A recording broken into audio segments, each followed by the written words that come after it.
In this section, we're going to be covering gender development and gender variations. We're going to be covering a whole bunch of really interesting content in this chapter or this section as well. And I hope you check out the supplementary videos that I have on the YouTube playlist that are really going to be helpful for your understanding of these various concepts. So first of all, there's an interesting term called the biological biasing effect. This states that, or there's a hypothesis that says that the sex hormones that we're exposed to in utero may sex type our brain even before we're born. So we do know that prenatal hormones do play a role in physical development, but they also may play a role in neurological development. We do know, however, that most human behaviors are influenced a lot by learning. We even see some differences in college entrance exams, but we don't think it's a huge inborn difference relating to skills or intelligence, but there might be some things that kind of set up our brain to be more masculine or more feminine, at least in the way that we identify. We do see some differences in language ability. For example, women typically have higher language scores and men have higher scores in mathematics and spatial reasoning. But when we look at that over time, it seems to have more of a difference in upbringing than in biological differences. So we look at the brains, for example, the verbal centers in women are a little bit larger, but women are also encouraged since infancy to be more vocal and expressive and talking more about emotions, whereas boys and men are encouraged more to do spatial reasoning and more mathematical reasoning. If we think about the toys that children play with, girls are given baby dolls and they play house, and boys are encouraged to play with trucks, to build things, and to move things around. So that's probably a lot of where this difference comes from. But there's a really interesting case about a man named David Reimer, and I want you to check out the supplementary video on our YouTube playlist. It's 13 minutes long. It is a little long, but it will enrage you several times over. So, and I mean that in like the most interesting way. I hope you check it out, and I'd love to hear your thoughts about that story. You're also going to be doing a podcast assignment from Hidden Brain, excellent podcast about our evolving nature, our debate on gender and the nature-nurture debate. So gender identity is one subjective sense as them feeling as male or female, and this is expressed in appearance, behavior, and attitudes. We know that by 30 months, children are already aware of gender role differences. Like little girls and little boys will be surprised when they see someone in a role that they don't expect for that gender. So for example, if they think of firemen as always being men, they'll be very surprised if they see a fireman who's a woman. I mean, even the word fireman, we don't usually think of as a female thing. It should be a fire person, but we say fireman and then women can also do it. So we even have these in our language, you know, the way that we describe these things. And little kids will be shocked or confused by people who are in opposite role, gender role settings. By age 3 or 4, gender identity is very well formed. Children know I'm a girl or I'm a boy, and they know what's expected of them with that. Even parents who try very hard to make their kids aware that girls can do anything and boys can do anything, you'll still see things like that, like boys can't be ballerinas or girls can't be pilots. Like they'll say these things even if the family is encouraged it, because they're getting it in all different aspects of society, through toys, through television, through just exposure to people out in the world. School-age children will often exclude individuals of the other gender during play. So if you think of like boys only clubs or a girls only fort, the game of cooties, things like that, like boys have cooties or girls have cooties. These are little things that kids do very early on that demonstrates their knowledge of gender at a very early age. And they will oftentimes shun children who violate these gender norms that they've established. So if a little boy dyes his hair pink or paints his fingernails, he'll get ridiculed by his peers, or if little girls are doing something that's maybe more masculine. But it's interesting, there seems to be more fluidity on the for young girls than there is for boys. So little girls can play with trucks or dress up at Halloween as a police officer or as a superhero, and she doesn't get a whole lot of grief from her peers or from adults. But if a little boy dresses as a princess or has long hair or paints his fingernails, he will oftentimes get a lot more grief from his peers than little girls would by breaking the gender norms. So here's an interesting riddle. A father and a son get into a car crash and they're rushed to the hospital. The father dies. The boy is taken to the operating room and the surgeon says, "I can't operate on this boy because he's my son." How is this possible? So if you haven't heard this before, I want you guys to think about it. What do you guys think? Okay, if you want to think about it a little bit longer, hit pause, but otherwise I'm going to give the answer. It's because the surgeon is his mother. And that now might shock you that it was such a simple answer. We oftentimes think of people in specific roles. Like, even though we intellectually know that women can be surgeons, and they very often are, in this situation, we don't even have the concept. We might think it's his grandfather, or it's his stepdad, or his dad is gay and he's married to another man, so it's his other dad. We will go through all these extra layers and kind of jump through these mental hoops, and we don't even put ourselves in the mindset of oh, it could be his mom. And this is an example of the way that our brains are already stereotyped against women in certain roles or men in certain roles, despite the fact that we understand that it's a lot more flexible than that. So a gender role is the favored pattern of behavior expected for each sex. So for example, cooking, if cooking is done in the household, it's considered to be a woman's chore or a woman's duty, but in restaurants or chefs of great acclaim are traditionally more often men. In the past, cooking at home was always a woman's duty. Men didn't cook or bake at home. And even now, if you think of baking, we think of that as a very feminine activity. But if we look at, restaurant chefs, historically, those were men. Only men worked outside the home. So the cooks and the chefs that actually got some fame and critical acclaim, they were men because they were doing outside the house. When we look across cultures, we do see that there are expected patterns of behavior that are different for men and women, but there are no natural or universal stereotypes in gender roles. So for example, we think of sewing here in the United States as a very feminine activity, but in parts of Bolivia, men are the ones who sew because that is an industry that is very important for the economic activity of that area.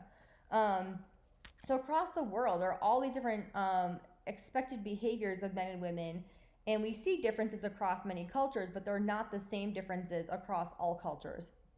I also heard a really great example. There was a little boy, a first grader, and his mom was a construction foreman. And she went to different construction sites. She managed a bunch of construction workers. She knew how to use all the equipment. And she was a very hands-on person. And then the little boy, he was asked by his teacher, "Do you want to work in construction when you get older?" And he was like, "No, that's a woman's job." And we think of construction as being a very masculine job. But because this child had been exposed to his mom working in construction, he thought that was a woman's job, not a man's job. And it's just kind of a funny example of how little kids stereotype these things. So gender role socialization is the process of learning one's gender behavior as regarded as appropriate for one's sex in a given culture. And this happens from birth. Parents treat little boys and little girls differently from the moment they're born. They tell little girls how sweet and how cute and how small and how pretty and how delicate they are. Boys are told they're handsome and they're rugged and they're tough. If little kids maybe fall or maybe hit their head, little girls are maybe picked up and held and coddled, and if they cry, it's encouraged or at least tolerated. Little boys, if they get hurt, they're told to brush it off or man up, or little boys don't cry. So we see these differences in behavior, and even if it's not as explicitly sexist as boys don't cry, we do see differences in the way that people treat their children. So the toys that we give them, the sports that we encourage them to play, the different styles of play is typed by the sex of the child. So in Western cultures, males are encouraged to engage in instrumental or goal-directed behavior. This is building things, putting together things, solving puzzles, whereas females are encouraged to engage in expressive or emotion-related behaviors. So they're given dolls to play with, they're given dress-up items, they're encouraged to play with peers, and have discussions about feelings and objects in their environment. I really would hope you guys check out the video from the BBC on the playlist here. They switch baby girls and baby boys into the opposite sex clothing, and then they have stranger adults play with the children with a variety of different toys, and you'll see the strangers, like, when they have a little, who they think is a little girl, they hand the child a doll, and they play with like soft pink squishy things. But with the boy, they're much more hands-on, physical, giving them problem-solving toys, robots, things like that. But of course, it's switched, and then they reveal the switch to the adults, and then they see their reactions. When we look at gender role stereotypes, these are oversimplified and widely held beliefs about the characteristics of men and women, and this can be a career obstacle. If women are always expected to be nurturing, that can be an obstacle. Even if they're in a very mathematical or technical field, they may be the ones that are told that they have to plan the birthday party for the boss, or they're encouraged to be the one to reach out to problematic clients when no one else will. Versus men, like, they're maybe discouraged from going into certain roles, like being a kindergarten or early education teacher. You don't see very many men in those roles because oftentimes they're actively being discouraged. Gender role strain is the stress associated with any conflict between your personal identity and the expectations associated with being within that gender role. And that's actually quite common. And people may feel kind of pigeonholed in the gender roles that society assigned them to fit into. There's also a documentary. I don't think you should, really spend too much time watching this unless you're really interested. It's called She Is My Son. It's a documentary, and it's longer, so don't worry about it if you don't have time to watch it. It's a documentary about this phenomenon in Afghanistan. So if you know anything about Afghani culture, they don't allow women to be outside without a male escort. And women can't work outside the home or move independently outside the home without a male relative, a father, a husband, a brother, an uncle, or even a child, a young son. Women have to have a male escort. But in families that don't have a male child, what they will do is they will have one of their girls dress as a boy and live life as a boy. Now, the family knows that it's a girl, the child knows that they're a girl, and society generally knows that they're a girl too, but it's like this accepted loophole workaround for this cultural practice. And so the child is allowed to go to school. Usually they cut their hair short, they dress in boy clothing, they're allowed to play sports. They can work outside the home, and they can be the escort for their mother or other sisters.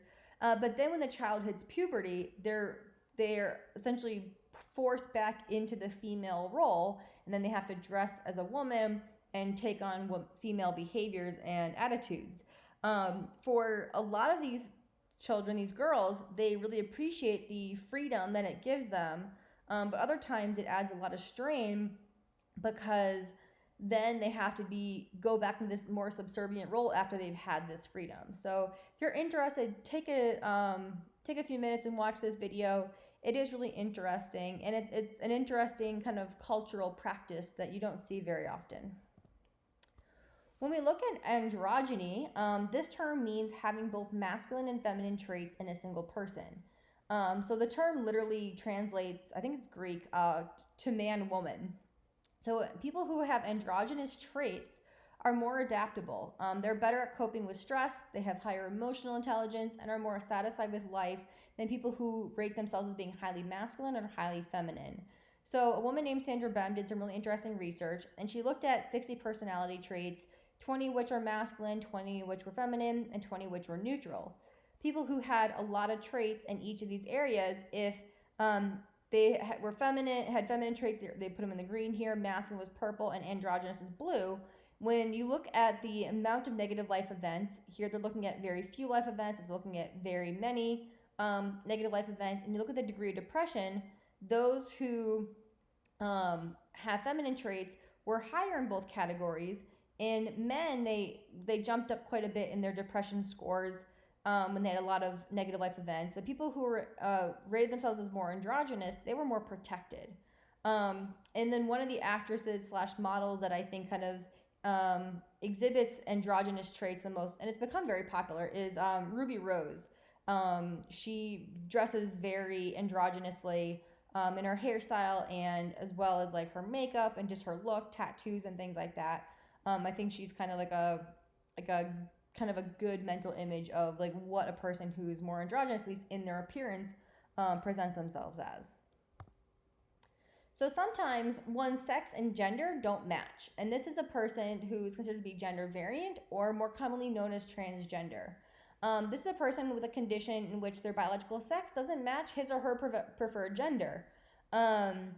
It's unusual. Again, it's not that common, but it's not pathological.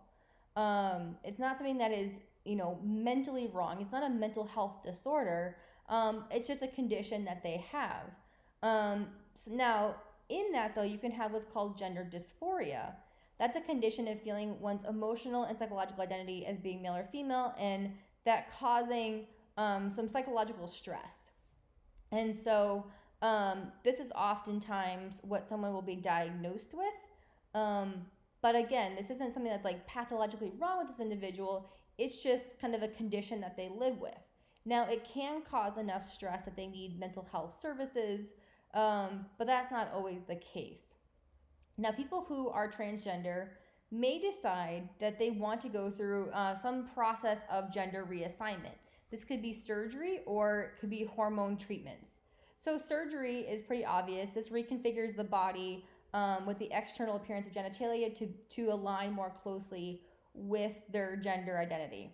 So for an example, they'll say for a transgender man, they'll have top and bottom surgery where they'll have their breasts removed and they'll have a vagina created in their genitalia. Or, women can do the opposite thing. They can have a penis created and then have their breasts removed. I think I might have gotten that mixed up, but I think you guys understand it. They can do surgery to change their breast structure or their genitalia. A little bit less, that's highly invasive, obviously, and it's also very expensive because it's not covered by most insurances. It is a very long recovery process, especially the surgery on genitalia, as you might imagine. I have an animation video of a male to female transition video. Again, it's a cartoon, like drawing. It's still very interesting to watch, but if you are interested, that is available to you guys on the YouTube playlist. But a little bit less invasive is hormone treatments. So hormone treatments can be done, it's usually done in combination with surgery or before surgery is done, where the person will take the hormones of the opposite sex, and they may also use hormone blockers to block their natural body production of hormones. So a transgender male will start taking testosterone, or a trans female will start taking estrogens, and that will begin to kind of shape their body a little bit differently. So for a trans man, they'll become more muscular, the jaw will maybe get a little bit sharper looking, they'll begin to develop facial hair, and their voice will lower. And kind of the opposite will occur for a trans female taking estrogens. This is more commonly being undertaken with minors. So usually if there's a transgender child, they'll begin with taking hormone blockers. So instead of puberty beginning in early adolescence, they will put a hormone blocker into their body. It's usually kind of like one of the birth control methods where they put like a little implant in the arm, and it blocks the body's own hormones. That way they don't begin puberty quite as early. And it allows them to then later kind of push off making the decision of starting hormone treatments. And then when they're ready, they can begin the hormone treatments, and their body will look more aligned with their gender identity a little bit more easily. Versus if you go through puberty and you develop into a biological female, kind of reversing that to become more masculine is very difficult, and vice versa. So you can imagine, like, puberty is hard enough as it is, and then going through puberty in the body that doesn't align with your gender identity is really tough. So like a trans male going through female puberty, like female puberty is a nightmare. So I can't imagine doing that, and you're like, this is not the body that I want. This is not just cosmetic surgery. I want to make that very clear. This is helping a person align their outward sexual appearance to their gender identity.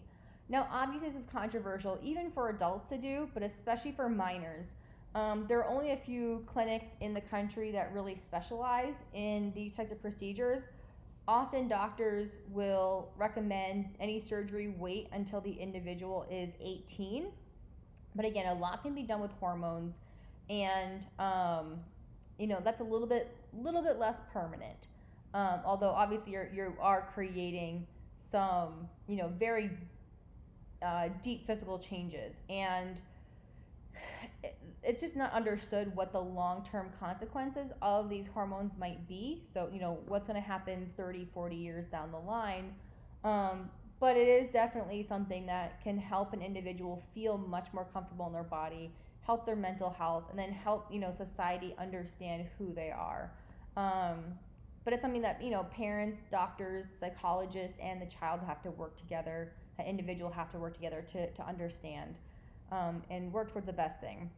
Now, you can never just go to a doctor and be like, I want these medications to change my identity. You can't do that. It's a long process, going to many doctors, going to see psychologists, working with the family. It's a long process. It's not something that will happen overnight. So it's something that doctors take very seriously, and that's very important to understand. Now we look at gender identity, and I hope you watch the video to go along with this. Again, a transgender person is a person who has a deep conflict between his or her physical biological sex, and then the preferred psychological and social gender roles.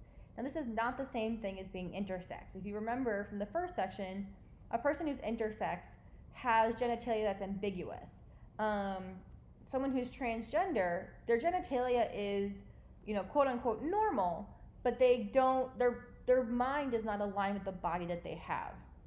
And I also want to remind you guys that gender identity has nothing to do with sexual orientation. A person who is transgender may or may not identify as straight. They may identify as being homosexual. They may be bisexual. They may be pansexual. So those things should not be conflated. So for an example, I have a friend who is a trans female and is interested in other females. So she is she's a lesbian woman, but she hasn't gone through any physical reassignment surgeries. So outwardly, she looks very masculine. And if, she had a partner, people in society probably think, oh, that's a straight couple. But she's actually a lesbian. So it can be a little confusing, I know. People who are trans often face more prejudice and transphobia than even most homosexuals do. And that can often be very painful, especially when they face rejection from peers and from family members. Now, typically or traditionally, we've thought of gender as a binary. You're either male or you're female, and there's nothing in between. And then it began to kind of soften up, where we have people who maybe fall somewhere in between, and kind of, gender as a spectrum. But now we're thinking it more as a spectrum that's more than just like two extremes. So you may hear some terms such as agender. These are people who don't identify with either gender, and they kind of just want to remove themselves from that gendered identity process. And then you people who identify kind of more as a blend, so non-binary or genderqueer. There's a bunch of different terms, and they are changing quite rapidly. And so I think it's important to kind of understand that some people kind of fall in many different places on this spectrum, and they may shift over time as they become more aware themselves, as they do a little introspection, as society's language kind of changes. I have plenty of friends who are gender non-binary. They kind of float in this area over here in the middle. And it's important to respect those identities.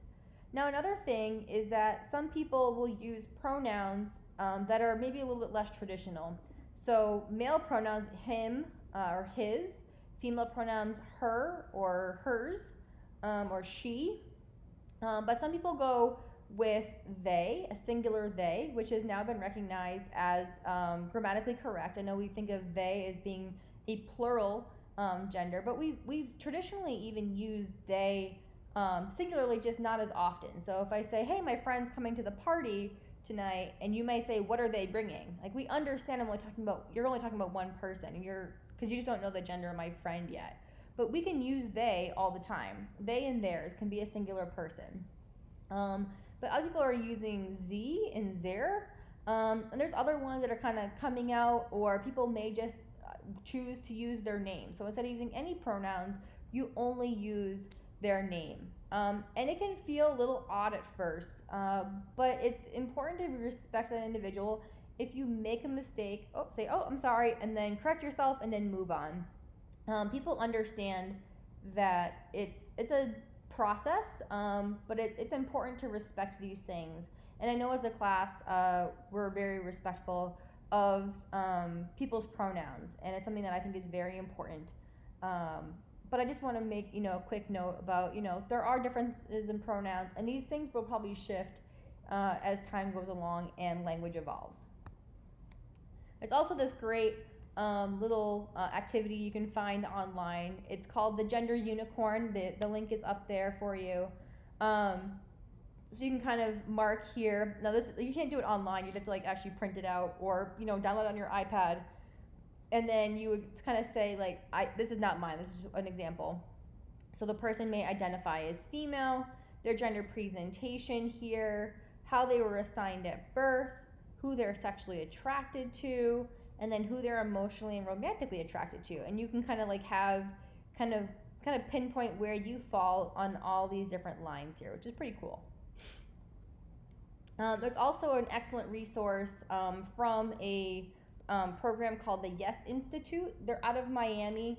They do wonderful trainings on gender and sexual orientations. It is fantastic. Their counselors are amazing. They do different trainings for both groups as well as individuals. We had one of their counselors come in and they talked to our teacher team this last fall, and they were amazing. They being a singular pronoun. And if you ever need to access, they have a bunch of videos on their website. So if you need to send that maybe to a family member or a friend who's not understanding these concepts, they do an excellent job of explaining all these things. Or they'll provide trainings for free. They also have resources to support individuals of diverse orientation. So I hope you guys check them out. They are amazing. All right, so we're going to pause here, and in our next section, we're going to be talking about sexual behaviors.